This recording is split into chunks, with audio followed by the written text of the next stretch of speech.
Throughout the spring offensives, Ludendorff had committed everything he had, and he now came face to face with the plain truth: that his army was exhausted and overextended, and he had lost more men than he could ever replace. And for all that, he'd still failed to break the Allied line. Now the Allies had the opportunity, and they seized it. They would now take the fight to the Germans.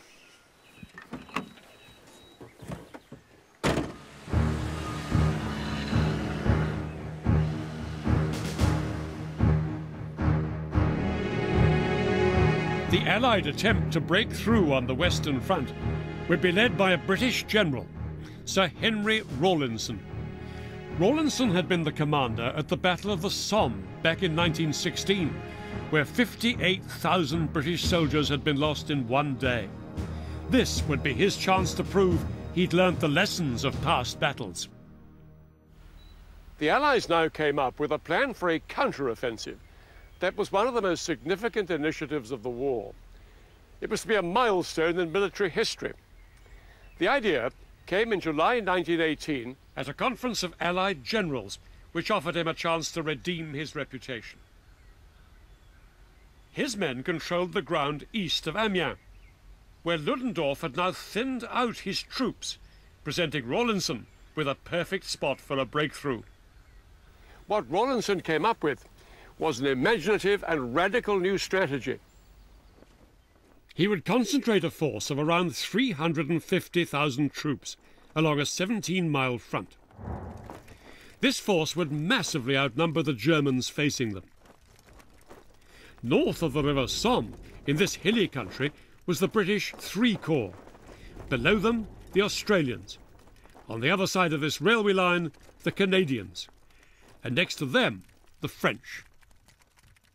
What attracted Rawlinson to this terrain was that apart from the rugged and more difficult ground to the north, it was dry and open, ideal territory for the Allies' newest weapon, tanks.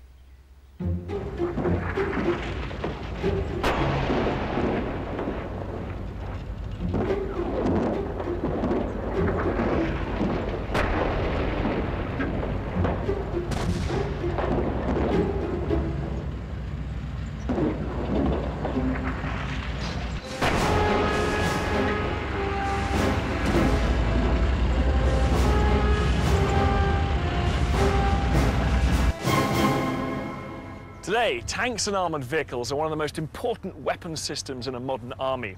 Back in 1918, troops regarded them with quite a lot of suspicion. They were prone to mechanical failure, and they were slow.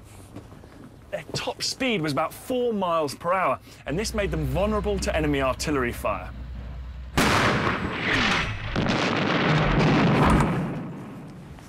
Tanks could be very claustrophobic and disorientating, but perhaps worst of all was the fact there was no separation between where the engine was and the area for the crews, which meant that after half an hour, temperatures could reach about 100 degrees Fahrenheit.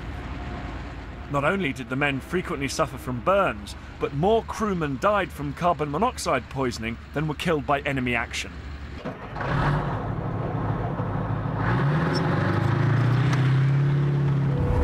In fact, usually, after just one day of battle, tank crews had to be sent to recover in a field hospital from the experience. But despite this, they did have their advantages. They were invulnerable to machine gun fire, and they could crush barbed wire. Lastly, they put the fear of God into the Germans. The Germans had virtually no tanks, but now they were about to face the greatest concentration of tanks ever assembled on a battlefield.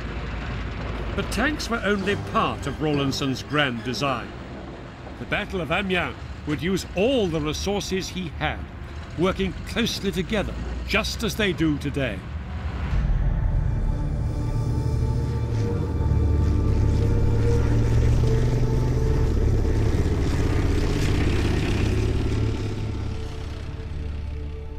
We've come to Salisbury Plain to watch a combined arms exercise, the modern-day equivalent of what Rawlinson had in mind for the Battle of Amiens.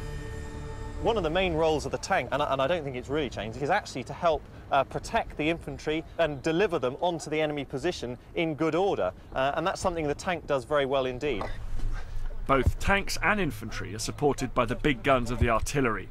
Gunners back in 1918 didn't have computers or satellites to help them find the right range. Normally, before a battle, they would fire off test shots, but before the Battle of Amiens, they were ordered to use only maps and mathematics so as not to alert the Germans. 457 mil. A battery can drop something like 4.5 tons of explosives onto an area in a very short period of time. So, you know, they're the people that give us a great shock effect on the enemy. Unlike 1918, today's infantry are carried into battle by armoured personnel carriers. But the carriers can only take them so far. In the final stage of an assault, there's no alternative but to get out and go in on foot. Air power is the final component of the all-arms attack. It's crucial that all the different elements work together. Tanks on their own are very, very vulnerable. Likewise, the infantry and everything else. So it's crucial that the tanks, the engineers, the artillery and the air support all work together to destroy the enemy positions. So as Rawlinson approached the Battle of Amiens, he had a quite new system of weapon systems, tactics and everything. It's all arms cooperation. That's right, and although the weapons and the vehicles have become much more technologically advanced over the years, the basic tactics that they used back in 1918 haven't really changed a great deal.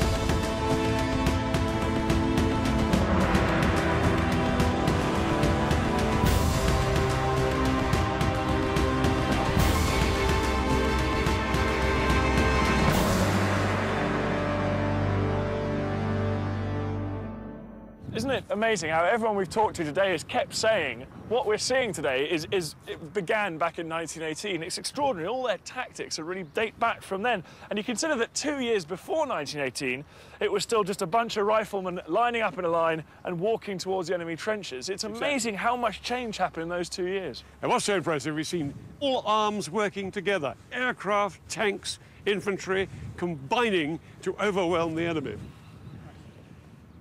August 1918 would be the first time in history that all available weapons were coordinated on such a scale.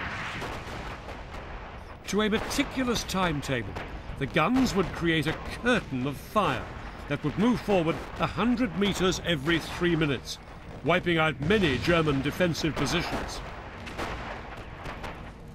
Protected by the cover of fire, the Allied infantry would advance, and the closer they followed the barrage, the more likely they were to overcome their enemy.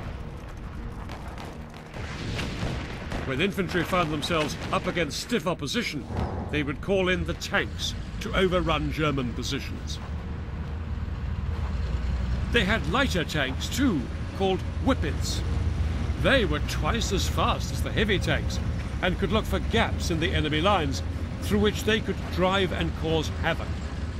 They'd be the cavalry of the future. But in 1918, they could still only do 8 miles an hour. Horses were still faster, and Rawlinson had thousands of them waiting to gallop into battle.